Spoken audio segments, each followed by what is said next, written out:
السلام علیکم۔ جرمنی کا چانسلر ترکی کے دورے پر آیا۔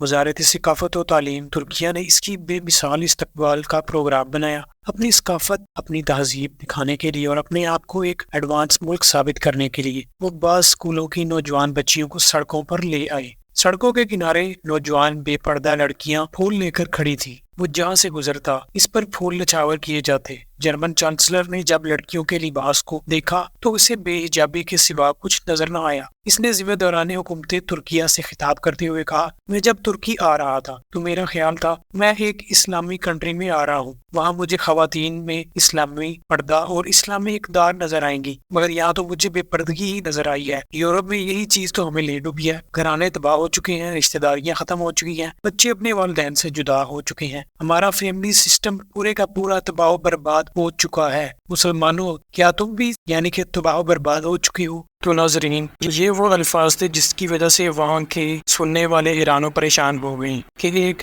غیر مسلم جو کہ اپنے معاشرے کی اخلاقی اور خاندانی تباہی کا اعتراف کر رہا ہے اور بتا رہا ہے کہ تم مسلمان ممالک میں بھی کیا یہی تباہی ہو رہی ہے۔ تو دوستو، آج کل کی جو پریشانیاں ہیں، جو تباہ کاریاں ہیں، اس میں ایک وجہ یہ بھی ہے کہ ہمارے مسلم ممالک میں فحاشی بہت بڑھ چکی ہے، چاہے وہ تعلیمی اداروں میں ہو یا کہ کسی بھی ادارے میں ہو۔ اور آپ یہ بھی دیکھیں کہ جتنے بھی ہمارے مسلم ممالک میں معاشی اور معاشرتی برائیاں جنم لے رہی ہیں تو اس کا کہیں نہ کہیں تعلق فحاشی، سود اور یعنی سے ضرور ملتا ہے، اور فحاشی کا ترقی سے کہیں بھی تعلق نہیں۔ تو ناظرین، آج کی ویڈیو کیسی لگی؟ امید ہے آپ کو اچھی لگی ہوگی۔ اسی طرح کی مزید ویڈیوز کو دیکھنے کے لیے ویڈیو کو لائک کیجیے گا، اور اگر مزید ویڈیوز دیکھنا چاہتے ہیں تو چینل کو سبسکرائب بھی کیجیے گا۔ السلام علیکم۔